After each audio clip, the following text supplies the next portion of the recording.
jërëjëf Mohamed Kandji ñu ngi leen nuyu ku nekk turam ak santam di leen ñaanal bëccëgu jàmm ak salaam de mbégte di dalal ci téléphone bi kii di Ibrahima Ndao Ibrahima Ndao coordonnateur de la cellule suivi évaluation ANASER agence nationale de sécurité routière Ibrahima Ndao ñu ngi lay nuyu. maa ngi lay fay Alassane di nuyu sénégalais yi ñuy déglu yëpp di jiital di jégalu parce que dafa am 1h30 de bouchon lié toujours aux accidents donc maa ngi siy jégalu bu baax di nuyu sénégalais yi yëpp di ñuy suivre. waaw ça tombe bien yaa ngi ci circulation bi nekk ci embouteillage bi di waral accident yu bëri ci réew mi. waaw d'abord dama bëggoon a tàmbali rek pour wax ne mbiru accident yi moom dafa doon problème boo xam ne problème bu lëmbee àdduna bi la d'abord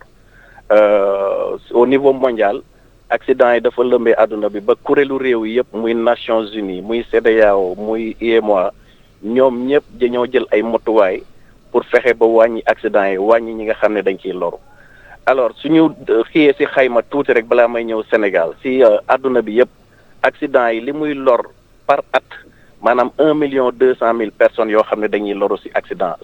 de la route loolu mooy xayma yi te ñi si gën a bëri nag ñiy loru mooy ñi nga xam ne ay ndaw lañ dañoo am maanaam 15 ba 30 ans donc loolu xam nga day am ay jeexital yu am solo si wàllu koom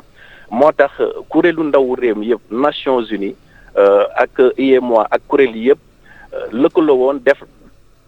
wax première décennie 2011 ba 2021 pour xeex accident yi décennie boobu jeex ñu tegaat yeneen fukki at yoo xam ne 2021 la ba 2030 Sénégal nag daf ci am taxawaay depuis des années maanaam nan la ñuy def pour wàññi accident yi wàññi ñi ciy loru parce que accident yi soo jëlee fii Sénégal rek soo koy xayma par at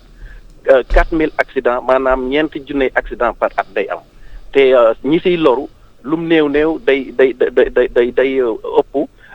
745 morts si at mi donc xam nga loolu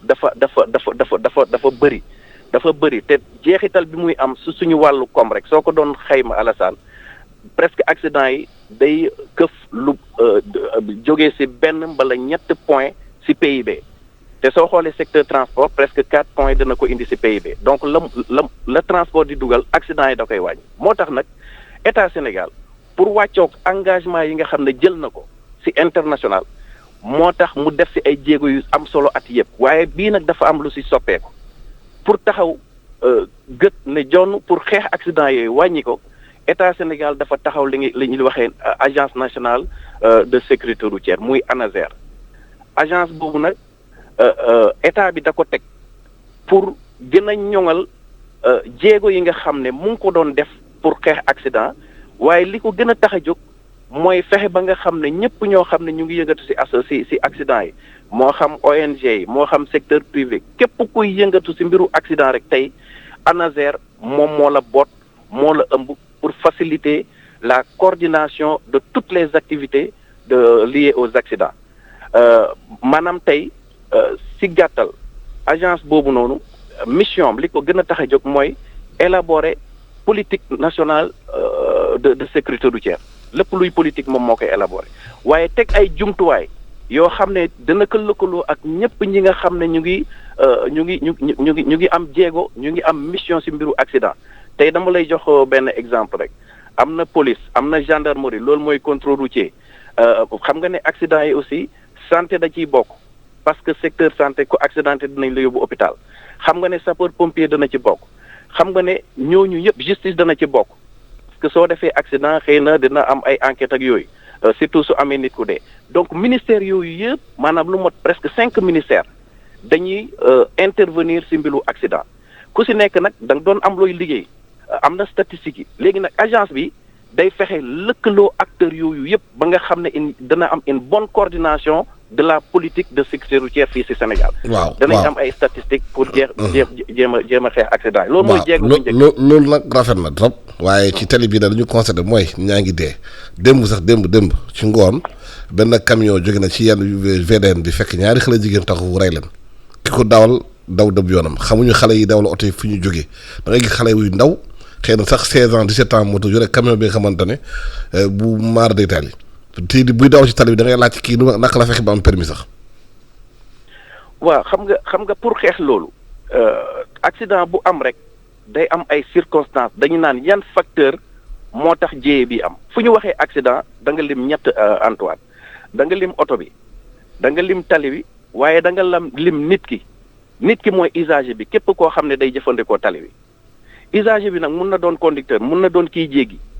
mun na doon aussi ki nga xam ne dafa yor puus-puusam wala charrettam képp kuy jëfandikoo tali bi léegi nag pour indi saafara si problème accident yi da nga koy jël par pàcc yooyu noonu moom mooy les 5 piliers yi nga xam ne Nations Unies da ko définir daf ne d'abord premier pilier mooy nan la ñuy defee gestion et de la sécurité et de management de la sécurité routière. waaw mooy agence bi Ibrahima bu ñu jëlee benn pàcc rek bu ndaw. waaw am ay oto yu daw Dakar fii Sénégal fii dañu yaakaar ne oto yooyu fan lay mun a génne naka la ñu amee visite technique oto yi xam ne usine bi leen doon defar sax tëj na ba depuis 20 ans. ay SAGEM ay car rapide yi seen usine tëj na yàgg na waaye car rapide yi ku di daw di rey nit ñi. waaw xam nga visite technique bi loolu si benn pilier la. non car rapide yooyu car dañu mën a daw ci réew bu normal. waaw moom lay ñëw noonu foofu si benn pilier bi nga xam ne la mission ANASER daf ci bokk mooy sécurité des véhicules visite technique bokk na ci ba oto bi am kaaraange mais dama bëggoon wax ne rek oto bi mun na jaar centre de Hann ñu xool ko defal ko ordonnance ba mu fay jaar boobu oto bi nekk na ci état pour daw mais oto bi mun na génn léegi Alassane dugg ci ay kàmb ak yooyu yëpp ñàkk frein donc ça veut dire que aussi kii yor oto bi war na xoolaat entretien otoom parce que visite technique bi benn instant tee la mais li mu bëggoon wax ci sécurité véhicule comme que loolu nga ci foofu nga dugg mooy beneen pilier boo xam ne agence bi da koy gérer foofu noonu agence bi ci ay diir yu gàtt dina fexe ba nga xam ne day am li ñu naan banc mobile comme centre bi am Hann day am benn camion mobile boo xam ne day am équipement yi ci biir nga xam ne su oto bi demee centre Hann wala mu dem ci yeneen centre ci Sénégal suñ ko defalee visite technique agence bi am na possibilité à tout moment su gisee oto bi muy daw mu arrêté ko defal ko contre expertise pour xool ndax oto bi war na continuer daw mbala am na sécurité loolu benn pàcc rek la beneen pàcc bi toujours ci volet boobu nga xam ne dafa concerne la sécurité des véhicules mais il y a l'importation des pneus xam ngeen ne pneu dafa am solo ci oto te nawet su jotee sa pneu su baaxul am na nooy freiner kii rek mën na indi ay jiyee loolu aussi l'homologation des pièces de rechange maanaam pièces yi ñuy importer muy ñëw ak oto yi ñuy importer loolu aussi dafa bokk ci mission agence bi mais dama bëggoon wax benn affaire aussi toujours ci piliers yi parce que soo jëlee sécurité des véhicules da nga jël sécurité des routes audit sécurité routière agence bi loolu bokk na ci mission ba nga xam ne tali yi li ñu naan point noir yi dañ koy identifier mu xool dem xam nga agence bi du tabax tali AGEROUTE mooy tabax tali waaye agence bi am na possibilité avant ñuy tabax tali bi mu xool est-ce que respecté na les normes de sécurité. waaw ñu jox la benn exemple rek. boo jël VDN bi. passerelle bi dañuy war a jàll. da ngay def kilomètre pour gis passerelle. maanaam boo jógee par exemple pont Seydou Nourou Tall bi nekk fii. bàyyi nga Saint-Lazare. gaa daanaka amatul passerelle. naka la nit ñi mën a traverser tali bi amul passerelle oto yi nu ñuy dawee ci tali bi ay vitesse kenn xamul lu ñuy daw la oto yi yu si gën a bëri waruñu sax daw ci dëkk bu normal loolu problème la. waaw loolu laa wax c'est-à-dire foofu noonu mooy troisième pilier bi mooy sécurité des infrastructures bokk na ci mission ANASER su koy def nag ANASER du tabax tali waaye day dem ñiy tabax tali muy AGEROUTE muy direction des routes xool ak ñoom ne leen kat soo jëlee axe bi fii nii war na am passerelle bala fii nii am na point noir am na ay pax lii ak lii loolu da koy def rapport liggéey ak service yooyu def ay recommandations pour ñu indi saafara foofu noonu ci côté tali bi mais nga jël nag beneen volet bi nga xam ne Antoine muy beneen pilier bi gën a am solo mooy sécurité des usagers. képp koo xam ne day jëfandikoo tali bi nan la ñuy def pour yokku kaaraangeem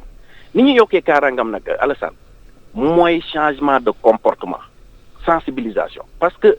études yi li mu wone xayma yi mooy accident yi fu mu amee xayma yi soo jëlee nit ki jël tali bi jël oto yi li ci gën a bëri téeméer boo jël 90% su accident amee jéye bi ci nit ki la jógee maanaam comportement la ñuy wax foofu bon moo tax ñu ne accident yi ANASER kese mbala ministère des transports kese munu ko saafara nu mu koy saafara mooy lëkkaloo ak askan bi yëpp c'est vrai état dina jël responsabilité am def li mu war a def yëpp mais comportement yi képp koo xam ne yaa ngi yore volant di dawal xamal ne sa sécurité ci la nekk d'abord sécurité usagers yi si la nekk. lan moo tax doo leen def éducation routière ci école yi. ci CM2 ba kii xale yi bu ñu duggee ci école bi xam la mooy code de la route ñu bokk ci curricula de formation xale yi ci école yi. loolu bokk na ci volet sécurité des usagers parce que suñu ne sécurité des usagers nit ki d'abord da nga koy tàggat mooy formation bi fi ñuy njëkkee mooy formation pour l'obtention de permis ak agence bi ci diir yu gàtt dafa am benn application boo xam ne dañ koy teg application audiovisuelle nga xam ne kii dem di passer permis su ñëwee machine lay jàkkaarloo machine bi moo koy testé ba xam ndax kii am na possibilité ñu am permis comme ni muy xewee seen réew yi développé ak sous région bi loolu su paree suñ ko formé ba pare aussi su nekkee chauffeur professionnel la dañuy continuer waat di ko tàggat auto école yi ak permis code de la route bu bees bi nga xam ne voté nañ ko assemblée bu yàggul ñëpp di ko rafetlu dina fexe ba nga xam ne ki nga xam ne am na permis professionnel à tout moment dañuy xoolaat ba xam ndax moom war na mën a continuer di dawal. donc loolu ci côté formation bi la su ma ñëwee ci côté éducation sécurité routière foofu noonu effectivement ci école yi dañ fay dugal ay module de sécurité routière nga xam ne ndaw bi danañ ko tàggat dañ koy tàggat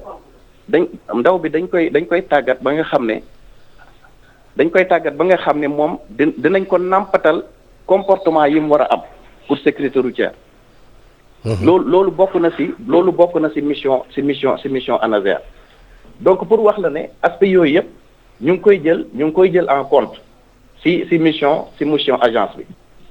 Babay am na aussi benn aspect xamante ne dafa jaaxal nit ñi mooy oto yu màgget yi daw fii ci dëkk bi kenn xamul oto yooyu naka la ñuy mën a continuer di daw ci réew mi waxoon naa la sànq usine bi leen doon defar sax usine yu tëj nañu ëpp na 20 ans boo gisee car rapide yi par exemple Sagem moo leen doon defar Saviem moo doon defar usine boobu France bu ko doon defar amatu ko waaye car rapide yaa ngi continuer daw guddeeg bëccëg ci réew mi loolu problème la. waaw loolu nee naa la bi ci code de la route bu bees bi dafa am ay motuwaay yu bëree bëri yoo xam ne état bi jël na ko bañ voté loi bi ñu voté loi bi bokk na ci permis à point. xam nga waxoon naa la Sénégalais bi comprendre duñu ba léegi lan moo tax yenn car rapide yi di daw ci tali Dakar waxoon nañ dañuy changer parc automobile bi ba léegi dara amu ci. ankay renouvellement parc bi état bi mu ngi si def ay jéego depuis ay at xam nañ ne gis nañ parc bi ni ñu ko renouveler si ay at ay tataay ak fii yëpp même 7 places yi am na programme de renouvellement loolu CETUD moom moo koy saytu mais da ciy lëkkaloo ak ANASER te ANASER lépp luy renouvellement parc da ciy am xalaatam jox ko CETUD ne ko façon oto yi kat war nañ fexe ba changer leen. ak dans la concertation avec les acteurs parce que ministère bi lépp lu muy def aussi day concerté wu ak acteurs transport yi ne leen kat aw la yéwén façon oto yi gis nañ ne dem na ba mënatul am visite technique nan lañ koy retirer donc loolu volet renouvellement. baala nga nooy waaw li nga wax loolu la c'est-à-dire aussi am na aussi beneen li jaaxal nit ñi mooy di ko wax nga sànq comportement chauffeur yi yenn saa da nga gis ci tali bi tata yi ou bien yenn sax bus yi sax Dakar di course ci tali bi ci biir ville di daw di course ba yaay indi accident yu kii kenn comprendre loolu te ensuite des fois dañuy romb ay policiers romb ay gendarmes mais duñ ci wax dara. ankay policiers yi ak gendarmes yi ñu ngi def seen liggéey. oto yu bëri boo tasee ñoom da ngay est-ce que réew mi est-ce que dëkk bi am na policier bu gis oto bii di jaar ci tali bi. je confirme que ñoom ñu ngi def seen liggéey. xëy na gën ko ñoŋal. xam nga des na bu baax a baax. xëy nga gën ko ñoŋal comportement yi policiers yi bàyyi te sauveur di ko def tali bi ñëpp dañ ko ŋaññi. li ma la mën a wax daal si côté boobu Alassane mooy comme na ma ko waxee woon si njëlbeen bi accident yi 90% liy indi accident si nit ki lay jógee muy comportement donc il faut ñu changer comportement te xam nga ne état mun na jël ay responsabilités ba mu mot sëkk. wax naa ne si code de la route bu bees bi sanctions yi dañ ko gën a renforcer. est-ce que mënuñ changer loi bi aussi parce que yow da ngay rey nit fekk di taxaw nga bëgg rey leen doo def 6 mois de prison génn taxawal ci mbir jaral si permis dox c'est-à-dire aujourd'hui homicide involontaire bi daa bari ci nit ñu rey ci tali bi da nga yaakaar nag pour maanaam chauffeur bi day jël 50 personnes ci télé bi yóbbu ci rey leen mu dem ci kaso bi tëdd fa 3 mois génn. disposition code de la route bu bees bi loolu c'est criminel. disposition code de la route bu bees bi gën nañ ko renforcer sanction yi beneen bi mooy sénégalais bu nekk tey war na mun a doon policier boppam war na mun a doon gendarme boppam même soo gisul policier war nga am comportement boo xam ne parce que sa sécurité la d'abord Alassane. c'est que moo tax mu am solo action de sensibilisation yi gën a yee nit ñi ci comportement yi parce que sur 17 millions de sénégalais mënoo jël sénégalais bu nekk nga def policier ci ginnaawam. mënul nekk moo tax effectivement accident yi pour ñu saafara ko dañ ne accident yi yitte ñëpp la. yitte ñëpp la mooy ku si nekk war nga ci dugal sa loxo comportement am na solo mais daan yi bu ñu doon daan nañu daan ñu ngi ko war a daanee am sévérité bu ci war du egg fii parce que sénégalais boo door ci poste bi tey nangu otom fourrière ko amande ko xëy dina changer comportement. daan yi waaye négociation yi am ci yooyu moo bëri. taf yëngali naan la di jéggalu dee jéggalu ndogalu yàlla ba kañ. daan yi dina gën a am solo xam nga lu tax ak agence bi li mu prévoir c'est-à-dire si contrôle routier foofu laa doon ñëw toujours ñu ngi ci sécurité des usagers mooy pilier boobu noonu. mooy nan la ñuy fexe ba nga xam ne ñiy def contrôle routier muy police muy gendarmerie nan lañ leen di renforcer agence bi li mu prévoir mooy day am benn vidéo verbalisateur comme ay radar ci axe yu bëri mais policiers yi dañ leen di équiper de tablette nga xam ne tey képp koo xam ne am nga comportement bu jaaduwul bu dëppoowul ak code de la route danañ la sanctionner verbaliser la tout de suite rek suñ la verbaliser. information bi day dem ci plateforme numérique bi nga xam ne police mu ngi fa gendarmerie mu ngi fa ak yeneen corps yépp. maanaam xeex corruption bi. ñu gisandoo ko bon man du ma ko tuddee mais daal li ma la mën a wax li ma la mën a wax mooy application boobu su amee. képp koo xam ne daan nañ la munoo fexe ba doo fay xam nga lu tax oto bi ñu daan dañ lay yónnee message SMS ci sa téléphone nga am ko ne la tel jour. am nga benn infraction boo commettre lii nga war a fay. alaa ku la yàlla da nga fay parce que da nga defaat visite technique soo demaatee di def visite technique tout de suite danañ gis na yow fayewoon même la douane day am les informations ci ay tablettes am. donc loolu bokk na ci innovation ci xarale yi nga xam ne agence bi da koy indi pour gën a renforcer les forces de défense et de sécurité ñi nga xam ne ñooy yor contrôle routier. parce que agence bi du substituer aux prérogatives de ces acteurs mais day ñëw. accompagner leen gën leen renforcer ci mission boobu noonu. toujours suñu ne accident xëy na mun nañ ko wàññi xëy na ci àdduna bi sax 0 accident xam nga mënul am. mais fexe ba nga xam ne su accident amee jéye bi ñi ciy loru dana wàññeeku. moo tax beneen pilier bi mooy post accident nan la ñuy def ba nga xam ne ñi accidenté dem ci structure de santé yi ci hôpitaux yi nan lañ leen di gaawee secourir leen pour sauver leen. foofu agence yi aussi day liggéey ak ministère de la santé pour gën a renforcer les services d'urgence gën a renforcer aussi les sapeurs pompiers nga xam ne seen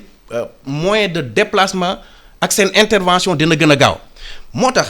soo jëlee 5 piliers yooyu ma la doon wax mooy management de la sécurité routière sécurité des véhicules kaaraange oto yi sécurité yoon yi sécurité des usagers ñiy jëfandikoo tali bi ak post accident soo jëlee piliers yooyu yëpp dafa lalu ci politique sécurité routière bi nga xam ne agence bi mu ngi koy tëgg tey mu ngi koy tëgg nag léegi ministère de tutelle bi Mansour Faye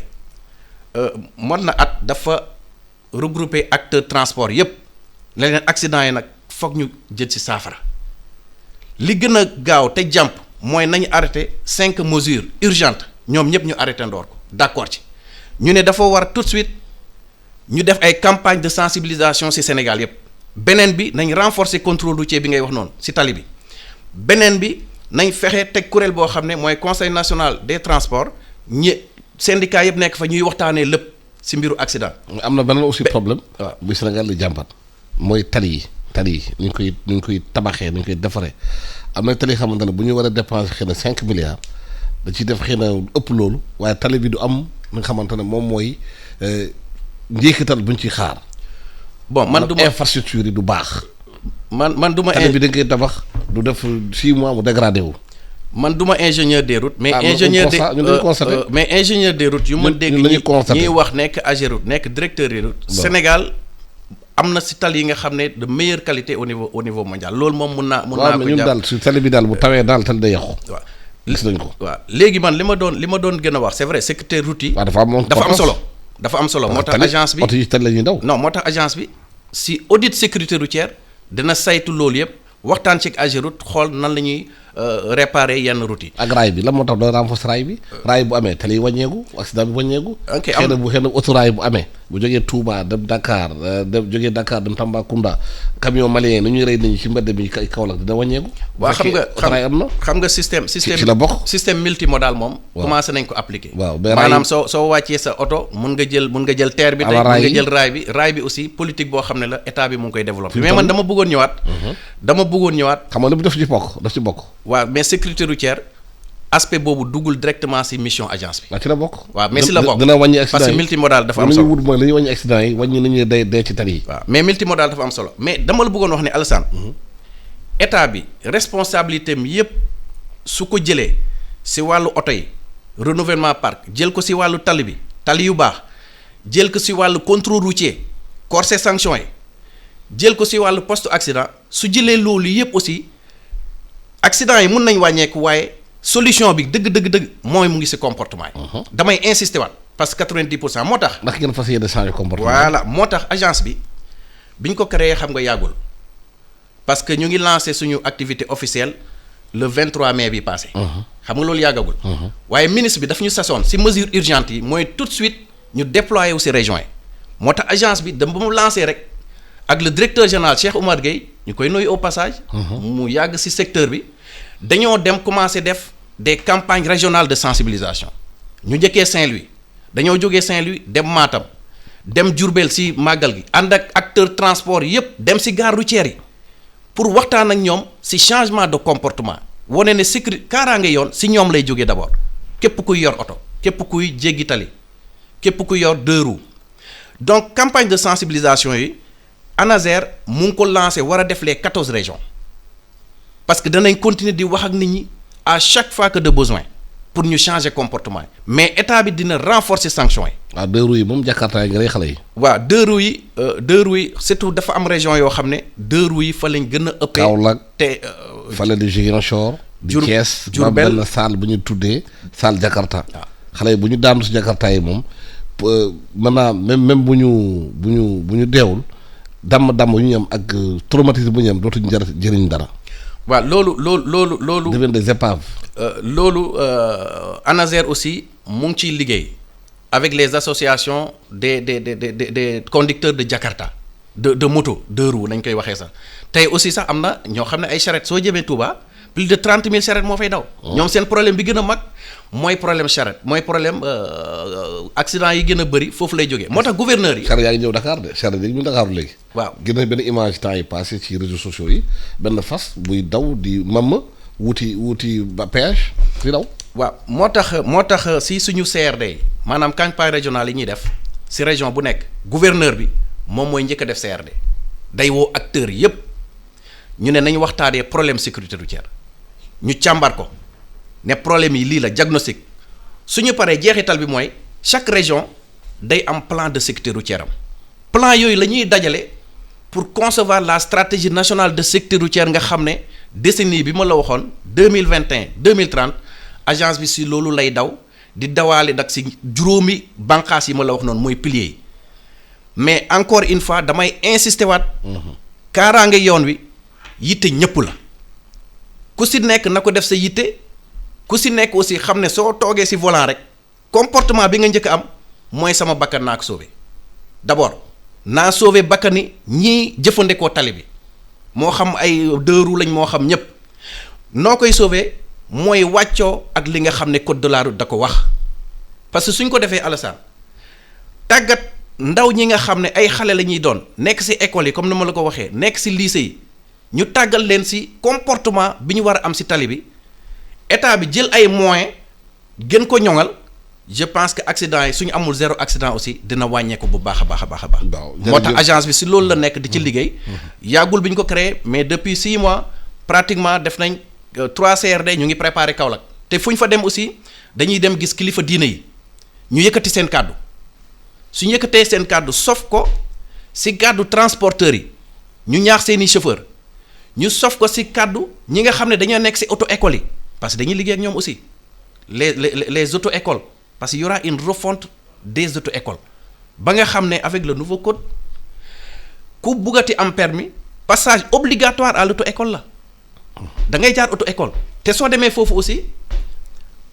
examen théorique bi machine ngay jàkkaarloo. d'accord moom temps bu ñu joxoon moo jeex rek Ibrahima Ndaw maa la gërëm di sant yaay coordonnateur cellule suivi évaluation à l'ANASER agence nationale sécurité routière dina waxtaan ci accident yi xamante ne commencé na bëri ci réew mi lëmbee surtout démb bi nga xamante ne xaw naa yéeme ñu bëri benn camion moo jógee fale ca pont bi nekk Seydou Nourou Tall fekk ñaari xale jigéen taxaw rey den chauffeur bi daw te nit ñi dañ koy ñaawlu accident yi nu mu bëri ci réew mi yan matuwaay lañ ñu war a jël pour wàññi accident yi surtout ñu xamante ne ci loru surtout ñu xamante ne yenn saa sax bu ñu defee accident ba génn ci accident bi bu ñu am ay traumatisme am ay problème seen i tànk seen i loxo nekk infirme hôpitaux yi fees ci loolu war nañ ci jóg du ma gën a gaawee maa ngi la gërëm di la sant di ñaanal ba ci jàmm ak salaam. ñu ngi lay gërëm ñaanal Fatima Kane Ndiaye nekkoon ci technique bi. jërëjëf Alassane.